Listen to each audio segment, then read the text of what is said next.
Mesdames, Messieurs, nous poursuivons devant le monument aux morts de Ronan nos cérémonies et rendons hommage à tous ces soldats qui ont donné leur vie pour la patrie et pour notre liberté. Nous allons débuter notre cérémonie par un dépôt de gerbes de Lufac, déposé par Robert Lizard, Claude Fraise et Noël Brouty.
Gerbe du comité d'entente des anciens combattants du roman au péage, déposé par le général Madar, président d'honneur du souvenir français de la Drôme, accompagné du colonel Moreau, de la Légion d'honneur.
Gerbe de la municipalité, déposé par Henri Bartholé, maire, accompagné de Gilles Lacroix et de Mme Brigitte Delon.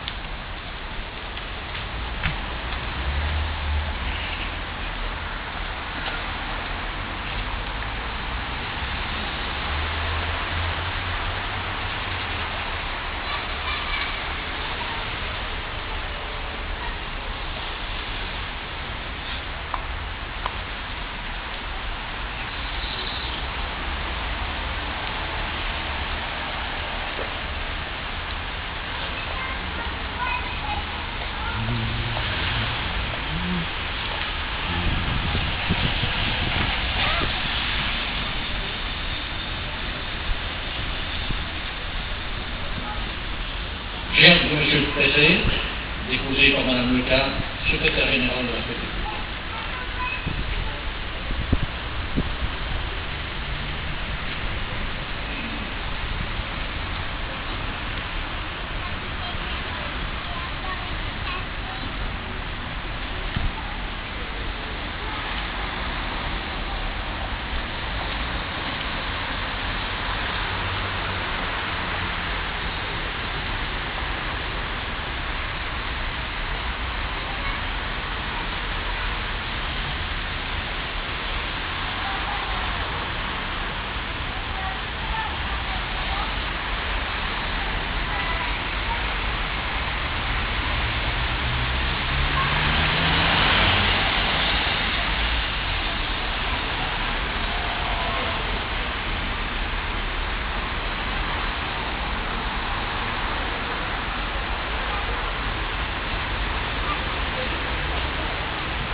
la mémoire de toutes les victimes de ce conflit, je vous invite à un moment de recueillement.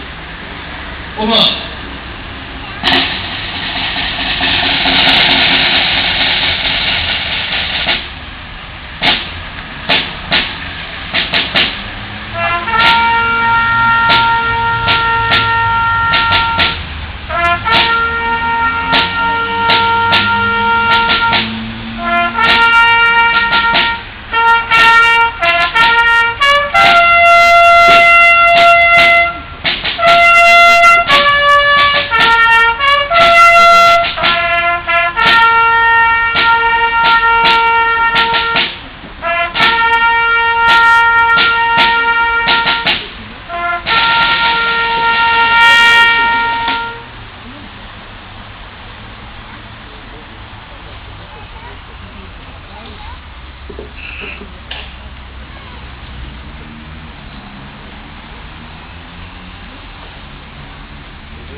Repos.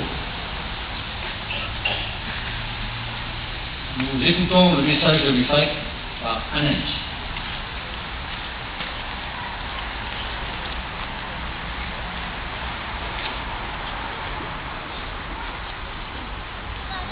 Nous célébrons aujourd'hui le 93e anniversaire de l'armistice du 11 novembre 1918, qui met à fin à 4 années d'affrontements meurtriers.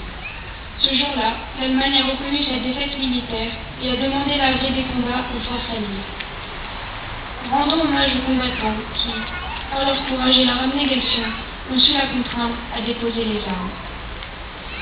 Ce conflit a été particulièrement dramatique du fait de l'apparition d'armes meurtrières qui ont provoqué un véritable déluge de feu et de sang. De cette Première Guerre mondiale, notre mémoire collective conserve le souvenir de millions de morts, de mutilés, de veuves et d'orphelins. C'est pourquoi le 11 novembre est inscrit dans la mémoire historique de notre pays. Cette date doit demeurer une journée de recueillement et du souvenir de la Première Guerre mondiale, préparée au niveau local auprès de la population et spécialement de la jeunesse. L'Union française, les associations de combattants et de victimes de guerre s'emploient à transmettre aux jeunes générations la mémoire des événements passés et les appelle à une vigilance permanente pour la défense des droits de l'homme et de la paix. Vive la République et vive la France.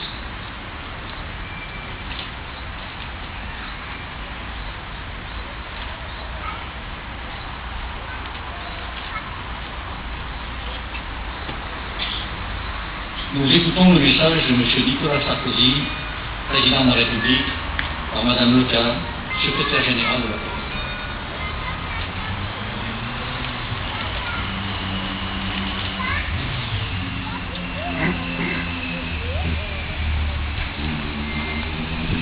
Il y a 90 ans, au petit matin du 28 janvier 1921, dans un silence qui incarnait à lui seul le deuil de tout un peuple, le soldat inconnu était inhumé sous l'arc de triomphe.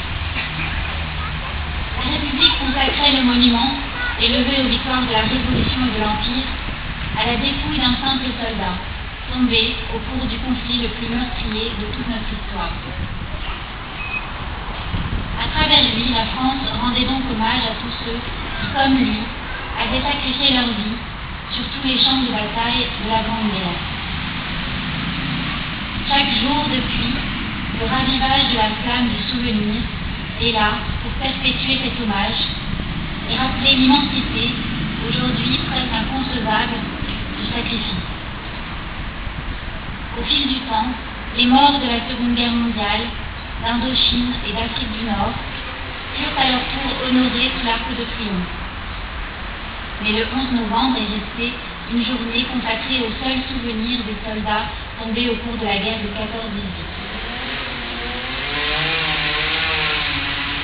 La disparition du dernier combattant du premier conflit mondial le 12 mars 2008 et la perspective des manifestations qui commémoreront dans 2 ans le centenaire de la Grande Guerre impliquait de faire évoluer la portée symbolique de la journée nationale du 11 novembre. La pérennité du culte, qui est rendue quotidiennement sur la place de l'Étoile au souvenir du soldat inconnu, incarnation même du sacrifice du combattant, permet d'établir une filiation directe entre les différentes générations du feu. C'est le même sang, celui d'un même peuple, qui a été à chaque fois versé pour la France et ses valeurs. Que nos soldats soient nés sur le sol de notre pays ou aux confins de nos anciennes colonies, ils sont les enfants d'une même France, les soldats d'une même République à laquelle ils ont fait le don ultime, ce don sur lequel personne ne peut jamais revenir, celui de leur vie. Ces vies ont été données pour que la France demeure et pour que la République perdure. Quel que soit le lieu, quel que soit le moment de notre histoire, ce don est sacré et il mérite le même hommage, la même reconnaissance, la même ferveur. La mort au service de la France ne fait pas de différence. Le champ d'honneur est de toutes les guerres et de tous les conflits qui ont impliqué notre pays. C'est pour cette raison que désormais, chaque 11 novembre, tous ceux qui ont donné leur vie pour la France, que ce soit pour la défense de la patrie ou lors des opérations extérieures auxquelles notre pays participe, seront également associés à cet hommage de la nation. Aujourd'hui, en ce début du XXIe siècle, nos troupes sont engagées en Afrique, au Proche-Orient, en Afghanistan. Et des soldats continuent à tomber sous le drapeau français pour que notre drapeau, lui, jamais ne tombe. Il est juste et légitime que ces soldats rejoignent désormais dans la commémoration ceux qui les ont précédés dans le sacrifice au cours du XXe siècle, au service de notre destin et de nos valeurs, pour que vive la République et que vive la France.